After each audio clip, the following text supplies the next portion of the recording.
Okay, so the agenda is fructose, the hidden sugar in your food. We have already had 3 sessions on sugar, जिसमें हम already ये चीजें बात कर चुके हैं, but just to give you a recap, fructose एक simple sugar है.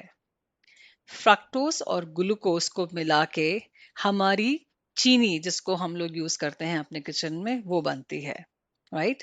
सो फ्रक्टोस एंड ग्लूकोज, उससे बनी सुक्रोज जो हमारी नॉर्मल चीनी है. इसका मतलब हम जब भी कुछ मीठा खा रहे हैं तो उसमें ना केवल हमें ग्लूकोज मिल रहा है बट साथ में फ्रक्टोस भी मिल रहा है. तो आज का जो एजेंडा है ग्लूकोज के बारे में, तो हम बहुत चीजें जानते हैं, ग्लूकोज की मॉनिटरिंग करते हैं, अपनी ब्लड रिपोर्ट्स को चेक करते रहते हैं, और मेजरली जिस चीज से हम डरते हैं ना वो है हमारा ग्लूकोज. लेकिन फ्रक्टोज के बारे में बहुत सारे लोग नहीं जानते हैं, उसके जो कुछ हार्मफुल इफेक्ट हमारी बॉडी में हो सकते हैं. उसका रीजन भी ये है क्योंकि फ्रक्टोज को फ्रूट शुगर भी कहा जाता है. And the moment you put the word fruit, तो हमको लगता है कि fruit will be very very healthy, because fruits के दिमाग में, हमारे दिमाग में हेल्थी आता है. सो लेट्स सी क्या चीज इज गुड फॉर हेल्थ और कौन सी चीज हमें अवॉइड करनी है. टॉपिक थोड़ा सा टेक्निकल है बट विल ट्राई, जितना सिंप्लीफाई हो सकता है I will try and do that. Okay, so I hope I am audible. So let us start the journey of fructose. So fructose के बारे में मैंने आपको शॉर्टकट में समझाया कि फ्रूक्टोज एक टाइप का शुगर है, सिंपल शुगर, ठीक है, जो ग्लूकोज जैसे है उसी के जैसा काउंटर पार्ट जो है वो फ्रुक्टोज है, और दोनों को मिला के बना हमारा चीनी जिसको हमने बोला सुक्रोज. ग्लूकोज जो है चीनी का एक कंपोनेंट. हमारी बॉडी में बहुत सारे एनर्जी वाले जो हमें काम करने हैं उस सब के लिए हमें जरूरत पड़ती है, राइट? कभी भी कोई अगर हॉस्पिटल में एडमिट होता है, इमरजेंसी में हम लेके जाते हैं, सबसे पहले ड्रिप चढ़ती है, हम बोलते हैं ग्लूकोज लगा दीजिए, ग्लूकोज. तो आप समझिए कि आपकी बॉडी को एनर्जी देने के लिए या सिंपल फॉर्म में फाइनली जो बॉडी के सेल काम करेंगे वो काम कर रहे हैं ग्लूकोज पर, राइट?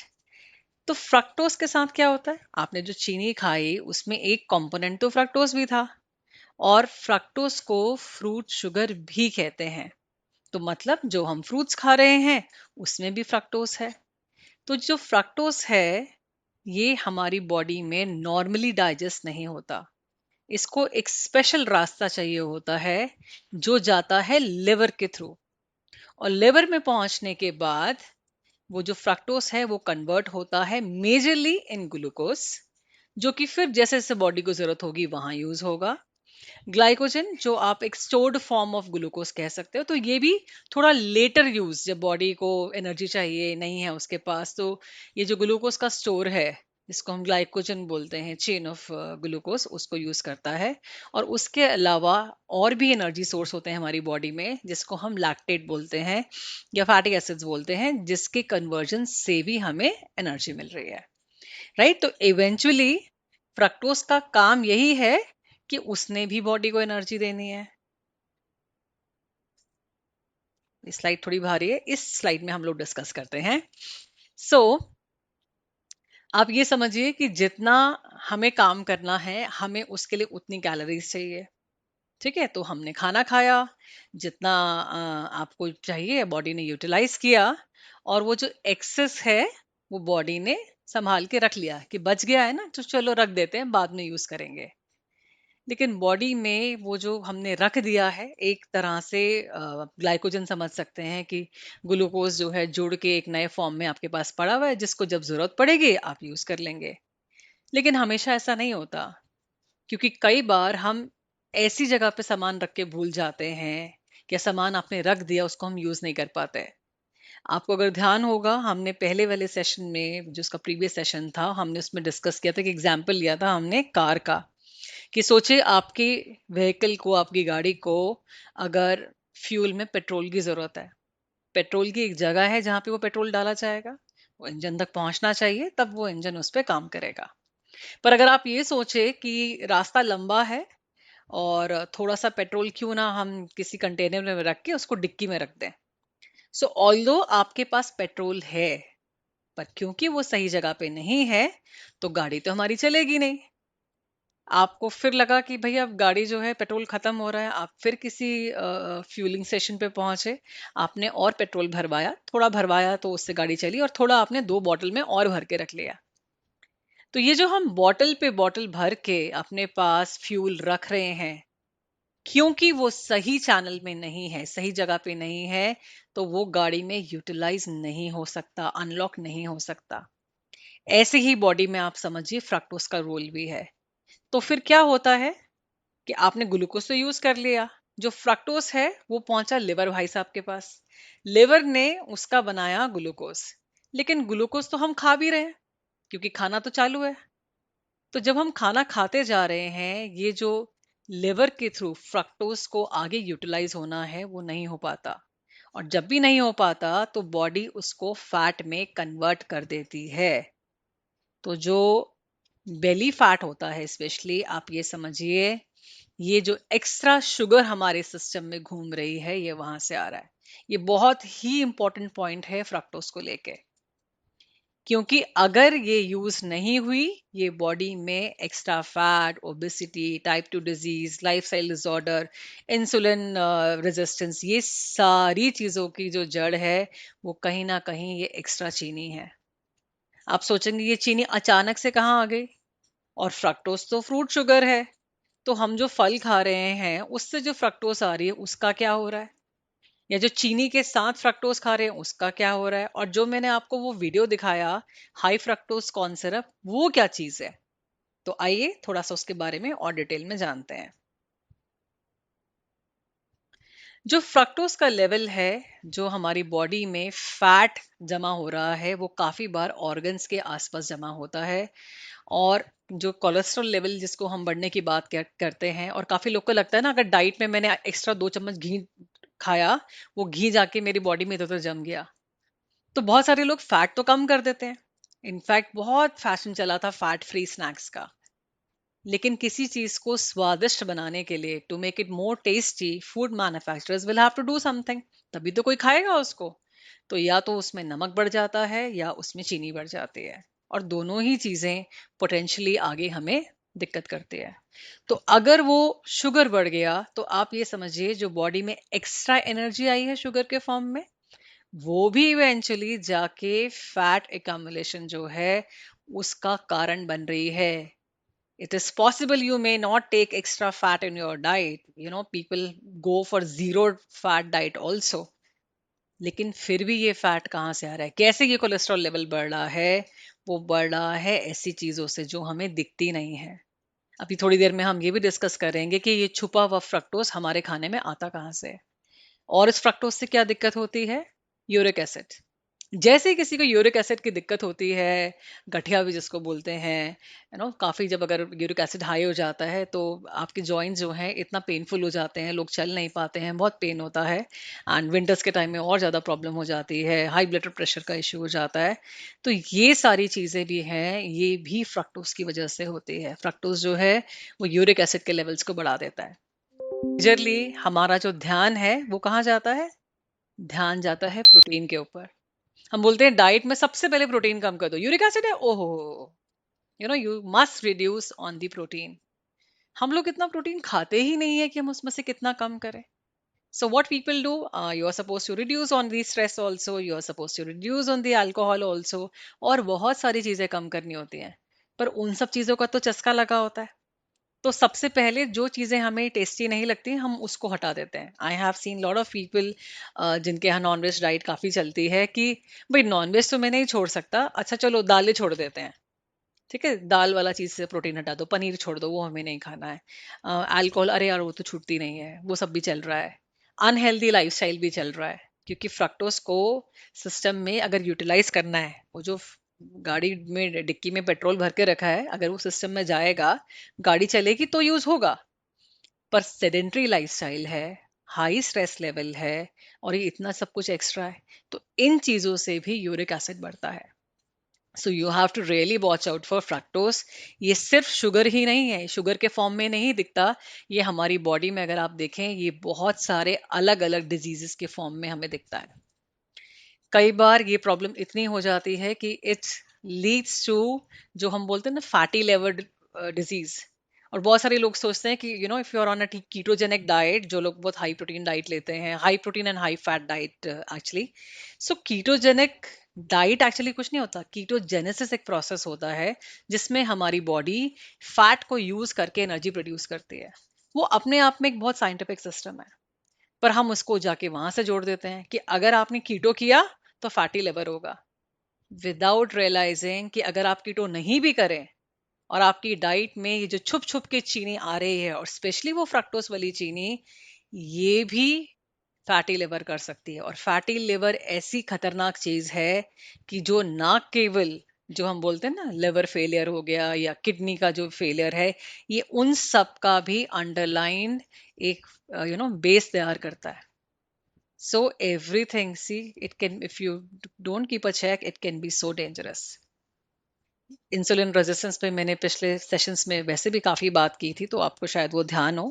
एंड जिन्होंने हमें आज ज्वाइन किया है, इसकी रिकॉर्डिंग्स जो हैं यूट्यूब चैनल पे अवेलेबल हैं, आप उसको चेक कर सकते हैं। एक और चीज़ फ्रक्टोज जो दिक्कत करता है, एक हार्मोन होता है लेप्टिन, जो कि हमारे ब्रेन को ये बताता है कि भाई ऑलरेडी बॉडी में बहुत फैट है, फ्यूल है, एक्स्ट्रा मत खाओ। तो वो ब्रेन उसको रेगुलेट करता है। लेकिन जब एक्सेस फ्रक्टोज हम लोग खाते हैं, तो ये जो लेप्टिन, जैसे हमने इंसुलिन रेजिस्टेंस की बात की थी, ये लेप्टिन रेजिस्टेंस भी बॉडी में हो जाता है, जिसकी वजह से ब्रेन ये बता ही नहीं पाता कि ऑलरेडी एनर्जी है। मतलब सोचिए कि लेप्टिन को बताना है कि गाड़ी में पेट्रोल रखा हुआ है, भाई उसको पहले यूज कर लो, लेकिन वो बता ही नहीं पाता। तो क्या होता है, जो ड्राइवर है वो वापस रिफ्यूलिंग स्टेशन पे पहुंचा, उसने और पेट्रोल डलवा लिया, और वो जो पीछे डिक्की में पड़ा है वो ऐसे कैसे ही पड़ा हुआ है, and it is causing so much of danger also. It's not really good ना, हम इतना एक्स्ट्रा सोर्स लेके चल रहे हैं। तो फ्रक्टोज से हमें ये दिक्कत भी होती है। लेप्टिन के बारे में ही थोड़ा सा हमने स्लाइड में डाला है। तो एक जमाने में इसको सटाइटरी हार्मोन या स्टार्वेशन हार्मोन भी कहते थे। इनफैक्ट जब हमारे पूर्वज हंटिंग करते थे, या उस टाइम पे पेट भरना बहुत इंपॉर्टेंट चीज थी, तो स्टार्वेशन हार्मोन उस ढंग से कहा जाता था। आज भी हमारी बॉडी को ये लगता है कि अरे कहीं आगे सूखा ना पड़ जाए, अरे कोई इमरजेंसी ना आ जाए, तो सब कुछ स्टोर कर लो। तो अगर इसका बैलेंस, अगर ब्रेन को नहीं पता लगे कि ये ऑलरेडी स्टोर्ड है, या हमने खाना खा लिया, हमें और नहीं खाना, सैटिस्फाइड हार्मोन, तो भी ये लॉन्ग टर्म में दिक्कत कर सकता है। और इसके अलावा लेप्टिन जो है फर्टिलिटी, इम्यूनिटी और ब्रेन फंक्शन के भी और बहुत सारे काम करता है। तो अगर फ्रक्टोज हाई है, तो ये सारे जो हमारे फंक्शंस हैं बॉडी के, ये भी अफेक्ट होते हैं। अब क्वेश्चन यह आता है, मैंने बोला कि फ्रक्टोज एक तरह से फ्रूट शुगर भी है, तो क्या इतने सारे खतरे हमें हाई फ्रक्टोज से हो रहे हैं बॉडी में, तो क्या हमें फ्रूट्स जो है वो बंद कर देना चाहिए? इसके आंसर मैं आपको दो तरीके से देना चाहूंगी। अगर आप कभी कभी थोड़ा फ्रूट खा रहे हो, तो हमारी बॉडी इक्विप्ड है उतना फ्रक्टोज लेवल को हैंडल करने के लिए। थोड़ा थोड़ा मतलब, आपने एक या दो कोई फ्रूट एक दिन में खा लिया, उतना चल जाएगा, क्योंकि आप उसको जब च्यू करके खा रहे हैं, धीरे धीरे खा रहे हैं, तो आपकी बॉडी को टाइम लग रहा है। प्रॉब्लम कब हो रही है, जब खूब सारा फ्रक्टोज इकट्ठा पहुंच जा रहा है, बोलते हैं ना, बिना नोटिस के घर में बहुत सारे गेस्ट आ गए, that becomes a challenge.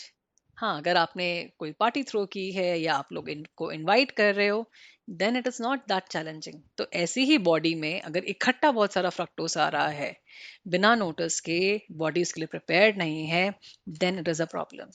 But जब हम कोई फ्रूट खाते हैं, not the juice, not the dry fruit, अगर हम कोई फ्रूट खा रहे हैं, धीरे धीरे खा रहे हैं, उसके साथ और खाना नहीं खा रहे, मतलब फ्रूट खाया तो obviously you not suppose to eat ना, सब कुछ इकट्ठा भर भर के नहीं खाना होता, तो आपकी बॉडी इसको हैंडल कर सकती है। अगर आप इसको पुराने ज़माने से भी कंपेयर करें, जब पहले फ्रूट्स मिलते थे, वो 12 महीने नहीं मिलते थे। हर फ्रूट का कोई सीजन था। ये कोई फ्रूट किसी फेस्टिवल से जुड़ा हुआ था, किसी रिचुअल से जुड़ा हुआ था।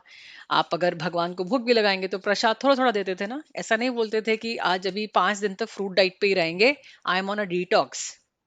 That becomes a problem, right? तो अगर कोई छोटा फ्रूट खा रहा है, सीजन के हिसाब से खा रहा है, जब जिस चीज का सीजन है आप वो खा रहे हो, तो आपकी बॉडी उतना फ्रक्टोज को हैंडल कर सकती है। फ्रक्टोज से हमें तीन टाइप के इश्यूज आते हैं। एक होता है फ्रक्टोज मैल एब्जॉर्प्शन। इसमें क्या हो रहा है, क्योंकि आपका डाइजेस्टिव सिस्टम इसके लिए प्रिपेयर्ड नहीं है, आपकी बॉडी में उसका ये रोल नहीं है कि वो डाइजेस्टिव ट्रैक में फ्रक्टोज जो है वो डाइजेस्ट हो, उसके पास वो सिस्टम ही नहीं है। तो फिर भी अगर हम फ्रक्टोज खाएंगे तो काफी बार क्या होता है, वो इंटेस्टाइन को दिक्कत करता है, और इंटेस्टाइन में अगर प्रॉब्लम होती है, ये हमने पहले भी समझा था, तो बाकी न्यूट्रिएंट्स जो हैं आपकी बॉडी में जो एब्जॉर्ब हो रहे हैं वहां दिक्कत होती है। गैस की प्रॉब्लम हो सकती है, डाइजेशन की प्रॉब्लम हो सकती है, पेट फूलना, पेट में पेन होना। कई बार हम सोचते हैं हमने तो कुछ खाया ही नहीं, पता नहीं क्यों हो रहा है, पेट में दर्द हो रहा है या ब्लोटिंग हो रही है, और you just feeling uneasy. So these are also the symptoms of fructose malabsorption. और कई बार धीरे धीरे ये प्रॉब्लम एज के साथ भी बढ़ जाती है। अगर आपको ध्यान हो, काफी पहले हमने आई थिंक मिलेट्स के सेशन में भी ओलिगोसैकेराइड्स जो थे ये भी डिस्कस किए थे, क्योंकि जितने भी हम शुगर की बात कर रहे हैं, दालों की बात कर रहे हैं, राइस की बात कर रहे हैं, कहीं ना कहीं ये सारे के सारे एक मैक्रोन्यूट्रिएंट जो कार्बोहाइड्रेट है उससे बिलोंग करते हैं। तो सारी चीजें हमारे डाइजेस्टिव ट्रैक में आके सेटल डाउन नहीं होती, वहां डाइजेस्ट नहीं होती। अगर आपको ध्यान हो, मैंने ये चीज भी शेयर किया था कि ओलिगोसैकेराइड्स बेसिकली ये समझाया था कि दालों से रिलेटेड है। तो अगर आप न्यूट्री क्लीन के मेंबर हैं तो आपको ध्यान होगा कि हमने एक सीरीज की थी लेंटल्स के ऊपर। तो दाल जो है वो भी फर्मेंट होके, जो हमारी बॉडी में गुड बैक्टीरिया है, गट बैक्टीरिया, वो उसको ब्रेक डाउन करता है, फर्मेंटेशन के हिसाब से वो ब्रेक डाउन होती है, एज सच वो भी डाइजेस्ट नहीं होते हैं, राइट? तो ऐसे ही आप इसको फ्रक्टोज से रिलेटेड, फ्रक्टोज को भी ऐसे ही समझ सकते हैं कि वो भी डायरेक्टली डाइजेस्ट नहीं हो रहा, वो लिवर के पास जा रहा है, लिवर उसका ब्रेक डाउन कर रहा है, फ्रक्टोज से उसको ग्लूकोज में कन्वर्ट कर रहा है। ग्लूकोज अगर यूज हो गया बॉडी में तो बहुत अच्छी बात है, नहीं यूज हुआ तो जहां एक्स्ट्रा ग्लूकोज जाता है वहीं ये भी जा रहा है। और वो कौन सी जगह है, लेयर्स ऑफ फैट, जो चर्बी पे चर्बी चढ़ रही है वहां पे। और उस चर्बी से क्या हो रहा है, फिर वही हार्ट प्रॉब्लम्स, यूरिक एसिड का इशू, डायबिटिक का इशू, और बहुत सारे लाइफस्टाइल डिजीजेस। फिर एक और कंडीशन होती है जिसमें आपकी बॉडी में जो लिवर है उसमें फ्रक्टोज को तोड़ने का एक एंजाइम होता है, वो नहीं होता है। इसमें भी क्या होता है कि लोगों को बहुत टाइम तक इसके बारे में पता नहीं लगता, तो इतना डेंजरस नहीं होता, but you will just feel कि अनईजी है, पेट में दर्द हो रहा है। सो यहां तक बस दिक्कत करता है, तो फ्रक्टोसुरिया उसको बोलते हैं। लेकिन दिक्कत क्या करता है, दिक्कत करता है majorly, which is also considered as life threatening, is जिनको हेरिडिटरी प्रॉब्लम है फ्रक्टोज इंटॉलरेंस की। कई बार क्या होता है, पेरेंट्स को फ्रक्टोज से रिलेटेड कुछ एक प्रॉब्लम्स होती हैं, एंड यू नो जब दोनों पेरेंट्स को ये इशू होता है तो काफी बार बच्चों में ये बचपन से प्रॉब्लम हो जाती है कि दे बिकम जेनेटिकली, फ्रक्टोज जो है वो इंटॉलरेंस उनके सिस्टम में आ जाता है। उससे सिम्टम्स क्या हो सकते हैं, ये बच्चे मीठा नहीं खा पाते हैं। बहुत सारे लोग आपने देखा, इट्स वेरी सरप्राइजिंग, अरे मीठा नहीं खा पा रहे हो, अरे तुम्हें चॉकलेट पसंद नहीं है। इस टाइप वाली जो चीजें होती हैं, कहीं ना कहीं ये फ्रक्टोज इंटॉलरेंस से रिलेटेड होती है, क्योंकि फ्रक्टोज इंटेस्टाइन को भी अफेक्ट कर रही है। और मैंने समझाया कि न्यूट्रिशन जो है वो आपकी बॉडी को नहीं मिल पा रहा है, उससे दिक्कत होती है। आपका डाइजेस्टिव ट्रैक या सिस्टम में अगर दिक्कत है, तो खाना जो है या तो वॉमिट के थ्रू बाहर निकल रहा है, या जॉइंडस है, या लूज मोशंस है, ये सारी भी चीजें हो सकती हैं। और आप समझ ही सकते हैं कि इन सारी चीजों का बच्चे के ग्रोथ में फर्क पड़ेगा। और यूजुअली इनके सिम्टम छोटे बच्चे में ही दिखने शुरू हो जाते हैं। और ये सारी चीजें कहाँ इफेक्ट डाल रही हैं, लिवर और किडनी फेलियर में।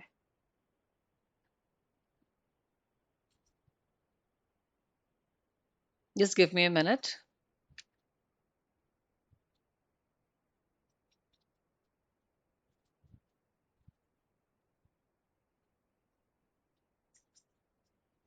ओके।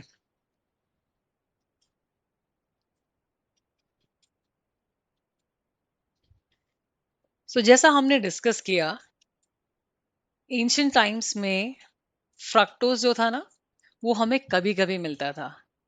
ठीक है, किस फॉर्म में? फ्रक्टोज कहाँ कहाँ पे है? फलों में है, सब्जियों में भी है, और हनी, शहद। सो ये तीनों नेचुरल सोर्स थे जिससे इंसान को फ्रक्टोज उस टाइम पे डाइट में मिलता था। लेकिन आजकल ऐसा नहीं है। अब हम डिस्कस करते हैं कि ये एक्स्ट्रा फ्रक्टोज फलों के अलावा, सब्जियों के अलावा, या अगर हनी नहीं हम खा रहे हैं उसके अलावा और कहाँ से आता है। अब बात करते हैं हाई फ्रक्टोज कॉर्न सिरप की। जो मैंने आपको स्टार्टिंग में वीडियो दिखाया था, एक वो सिरप जैसा दिखाया था, वो जो सिरप था वो था हाई फ्रक्टोज कॉर्न सिरप। क्या होता है, जब कंपनीज को कुछ बनाना होता है तो हमें क्या है, हमें उसके लिए रॉ मटेरियल चाहिए। तो जितना जल्दी, अगर एक बड़ी सी ह्यूज फैक्ट्री है, उसको सामान बनाना है, तो वो 1 किलो 2 किलो नहीं बनाएंगे ना, 50 किलो 100 किलो, और probably 10 times they will make like that. तो उतना ही सामान लेके जाना है, उतना ही सामान उसमें ऐड करना है। तो कंपनी को या फूड इंडस्ट्री को कैसा सामान चाहिए?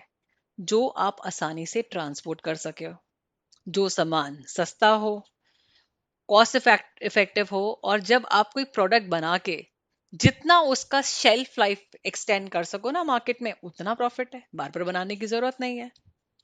तो हाई फ्रक्टोज कॉर्न सिरप उनके लिए बहुत काम की चीज है। ठीक है, कैसे काम की चीज है? आपको वो लिक्विड कंसिस्टेंसी दिखाई थी मैंने, वो जो लिक्विड है, अगर उसको पाइपलाइन के जरिए हमने कहीं पहुंचाना है तो बहुत इजीली वो पहुंच जाता है। हाई फ्रक्टोज कॉर्न सिरप, जैसा नाम बता रहा है, कॉर्न से एक तरीके किससे बनता है, पहले कॉर्न का सिरप बनाते हैं, वो जो बॉटल में दिखाया था, वो मेजरली ग्लूकोज होता है, और उसका फर्दर ब्रेक डाउन करके फैक्ट्रीज में उसी ग्लूकोज से फ्रक्टोज कन्वर्ट की जाती है। ठीक है, अब फ्रक्टोज क्यों कन्वर्ट करी? क्योंकि फ्रक्टोज ग्लूकोज से भी ज्यादा मीठी होती है। तो ऐसी सामग्री मिली जो कि कम लागत में आप एक जगह से दूसरी जगह पहुंचा सकते हो, जो बहुत मीठी है, तो मतलब कम लगेगी, और ऊपर से सस्ती भी है। तो हो गया ना, बिल्कुल बेस्ट ऑफ बेस्ट। सो इसलिए ये बहुत सारी जगहों पे high fructose corn syrup use होता है, और कंज्यूमर को पता ही नहीं होता कि वो इतनी चीनी इस फॉर्म में खा रहा है। स्पेशली जितनी चीजें लिक्विड ही होंगी, और वो जो कैंडीज होती हैं उसमें तो बहुत ज्यादा रहता है। कोल्ड ड्रिंक्स इसका सबसे खतरनाक एग्जाम्पल है, या एनर्जी ड्रिंक्स होते हैं ना, उसके अंदर। क्यों? क्योंकि सोचिए ना, आपने अगर नींबू पानी बनाना है, नींबू पानी बनाना है, हमको ठंडा सर्व करना है, तो अगर आपके मेहमान आए, तो बहुत सारे लोग क्या करते हैं, ठंडे पानी में ही चीनी घोली, किसी ने नमक डालना, चलो नमक भी डाल दिया, नींबू डाला और घोल रहे हैं। होता क्या है, चीनी उसमें ऐसी की ऐसी रह जाती है। So if you are a smart person, what will you do? या तो आप थोड़ा सा पानी गर्म करोगे, उसमें वो चीनी डालोगे, मिक्स करोगे और रख दोगे। एक तरीके से वो क्या हुआ, वो बन गई चाशनी या शुगर सिरप। तो अगर आपके पास ऑलरेडी शुगर सिरप रेडी है और फिर कोई गेस्ट आए, तो कितना आसान है ना, थोड़ा सा शुगर सिरप लिया, उसी में नींबू डाला, थोड़ा सा पानी डाला, और मिनटों में आपका नींबू पानी तैयार है। तो सोचिए, ऐसे ही ड्रिंक्स में भी, जितने हम ये जो कोल्ड ड्रिंक्स वगैरह पी रहे हैं, उसमें भी ये फ्रक्टोज आ रहा है। तो it's not just the sugar. मतलब चीनी की तो अपनी इतनी सारी लंबी लिस्ट थी जो हमने डिस्कस की है पुराने सेशंस में, और अब वो चीनी नए अवतार में आ गई है फ्रक्टोज के, जो फूड मैन्युफैक्चरिंग कंपनी के लिए तो फायदा कर रही है, लेकिन हमारी बॉडी में अफसोस वो फायदा नहीं है। प्लस हम समझ ही नहीं पा रहे कि कितना पीना है, क्योंकि आपको इमिडिएटली फील ही नहीं आती है। अब वही अगर फल खाया होता ना, तो बॉडी में टाइम लगता है धीरे धीरे। लेकिन अगर आप एप्पल जूस पी लो, तो वो कोई कोल्ड ड्रिंक से बहुत ज्यादा अच्छा अपनी बॉडी में हम तो एहसान नहीं कर रहे होते। It is equally dangerous, right? So even we need to reduce on the juices. तभी देखिए, जूसेस जो है वो जब कोई बीमार है ना उसके लिए बने, जब उसको इंस्टेंट ग्लूकोज चाहिए। अगर in general if you keep on having sugar, it is not really nice for your body. उसके अलावा एक और चीज इंटरेस्टिंग बताती हूँ, अगाव सिरप होता है, अगाव नेक्टर भी बोलते हैं उसको। कुछ सालों पहले जब ये ग्लूकोज के ऊपर इतना शोर मचा ना, तो अगाव नेक्टर जो है इसमें अराउंड 15% के करीब शुगर होता है, ग्लूकोज। तो अगर उसको आप खाने में डालते हो और आप ग्लूकोज की मॉनिटरिंग कर रहे हो, क्योंकि हमारे किट में ग्लूकोज मॉनिटर हो रही है, फ्रक्टोज नहीं मॉनिटर हो रही, तो बोलते थे यार ग्लूकोज तो बढ़ा ही नहीं, that means it is good, plus it is natural. तो इससे बढ़िया क्या हो सकता है? तो एकदम से कोई भी चीज हमें जब पता लगता है कि ये अच्छा है, तो हम उसका एक्सेस यूज करना शुरू कर देते हैं। तो जब वो उतना एक्सेस किया गया बॉडी में, तो पता लगा कि भाई अगर 15% वो है तो बाकी परसेंटेज क्या है? अपार्ट फ्रॉम, चलिए कुछ नेचुरल चीजें छोड़ भी दिया, तो भी more than 50% it had fructose. और फिर उसके जो नेगेटिव इम्पैक्ट थे वो दिखने लगे। तो आज की डेट में again it is not use that much. In fact it's a kind of a cactus, आप समझ सकते हो, जिससे टकीला भी बनती है। तो उससे ये नेक्टर या एक शुगर सिरप टाइप वाली चीज जो होती है वो बनाई जाती थी, जो बहुत फेमस थी। सिमिलरली विद हनी, हनी के साथ अगर आप खाली हनी बहुत ज्यादा हर चीज में हनी डाल रहे हैं, इट इज अ प्रॉब्लम। और हनी के साथ तो एक और दिक्कत है जो मैंने पहले सेशन में भी शेयर की थी, कि वो शायद हनी जो आप ले रहे हैं वो प्योर है ही नहीं। No matter which brand it is, जैसे ही विंटर आएगी सब आपको दिख जाएगा। It is made from sugar, और वो सारी शुगर जो है सेटल डाउन होगी। Very soon I will have a series on fat also, मतलब कि घी और तेल के ऊपर भी एक हम सीरीज करेंगे, जैसे हमने शुगर के ऊपर किया। वही चीज देसी घी के साथ भी होता है ना, पता लग जाता है ना देसी घी। अगर प्योर देसी घी हो तो वो बहुत ज्यादा जमता ही नहीं है। लेकिन आप देखिए, अभी बस और 15 दिन की बात है, विंटर्स में देखिएगा सारे जो घी हैं वो दिख जाते हैं। इनफैक्ट इतना फॉल्स एडवर्टाइजमेंट होता है कि शुद्ध दानेदार घी, दानेदार घी, तो हमारे माइंड में है कि दानेदार होगा तो क्या शुद्ध घी है। That's a false advertisement. So anyways, fat के ऊपर हम बाद में एक बात करेंगे। सो हनी की हम बात कर रहे थे। तो if its original Honey, again एक जो हमारे जो आयुर्वेदा सिस्टम में भी है ना, एक मेडिसिन की तरह उस हनी को यूज किया गया था, हाई एनर्जी फूड की तरह यूज किया गया था। It was a occasional treat. रोज रोज जाके मधुमक्खी के छत्ते नहीं तोड़े जाते थे कि खूब भर भर के फ्रक्टोज खा लिया और कुछ नहीं हो रहा बॉडी में। It was not like that. It was a occasional treat. तो हमें ऐसे फॉर्म में भी ध्यान रखना है। मतलब वो जो हम हर सुबह गर्म पानी के साथ शहद डालते हैं, बहुत सालों तक मैंने भी ऐसे ही पिया है, आई विल नॉट लाई। तो वो क्या है, वो हम चीनी पी रहे थे सुबह सुबह। उससे बेटर क्या है? उससे बेटर है, और बहुत सारे ऑप्शंस हैं। So probably that should be the last one. अगर आपका हनी ओरिजिनल है then, and if you are having कुछ प्रॉब्लम है आपको, या कई बार गला खराब है, कई बार बच्चे की तबीयत खराब होती है, कई बार हाई एनर्जी कुछ चाहिए, यूज इट लाइक दैट सिर्फ। और काफी बार क्या होता है, हनी भी ना गर्म पानी में अगर आप 1 चम्मच डालो, उसका टेस्ट नहीं आता है, क्योंकि वो माइल्ड हो जाता है, ओब्वियसली इतना मीठा नहीं है वो। तो हम क्या करते हैं, हम 2 चम्मच 3 चम्मच उतना डालने लगते हैं कि तब तक कि वो ऐसे मीठा मीठा पानी सा ना लगे। So again, so much of fructose is a problem. एक और कहानी जो शुरू हुई थी, ये भी मैं आपके साथ काफी बार शेयर कर चुकी हूँ, कि हर 10 to 15 years में एक नया विलन आता है। नया विलन मतलब कि अगर किसी को कुछ बेचना है, हम कैसे बेचेंगे कि जो आप अभी खा रहे हो ये खराब है, ये नया वाला लो, ये बढ़िया है। तो ऐसे ही फैट, आई एम 44 45 ईयर में मैं एंटर कर चुकी हूँ। सो आई शेयर, आज से 20 साल पहले शायद it was fat. In fact when I was growing up, अचानक से देसी घी गायब, उसके बदले आया था डालडा, पामोलिव। लोग लाइन लगाते थे उसको लेने के लिए, क्यों? क्योंकि वो जो अपना वाला घी है देसी घी, उसमें प्रॉब्लम थी, लेकिन ये बढ़िया था। तो जब आपने किसी चीज से फैट रिड्यूस करना है, तो खाने में तो चीज स्वाद नहीं लगेगी ना। अब बेचनी तो है, तो बेचने के लिए उसमें या तो नमक बढ़ेगा या उसमें चीनी बढ़ेगी। इनफैक्ट जब भी ये फूड पैकेज बनते हैं, उसमें you can say they are engineered to have that addiction. आपका फॉल्ट नहीं है भाई, इतनी कंपनी के पैसा लग रहा है उस चीज में। No man can eat just one, कि परफेक्ट कॉम्बिनेशन चाहिए नमक का, चीनी का और तेल का, तब हमें उसका एडिक्शन हो जाता है। तो फैट फ्री बनाने के चक्कर में शुगर को बहुत बढ़ाया गया, और वो शुगर, सस्ती हमें शुगर चाहिए थी, और वो आई हमारी फ्रक्टोज के फॉर्म में। So high fructose corn syrup shelf life भी बढ़ाता है, इसलिए भी पसंद थी फूड मैन्युफैक्चरिंग कंपनीज को। तो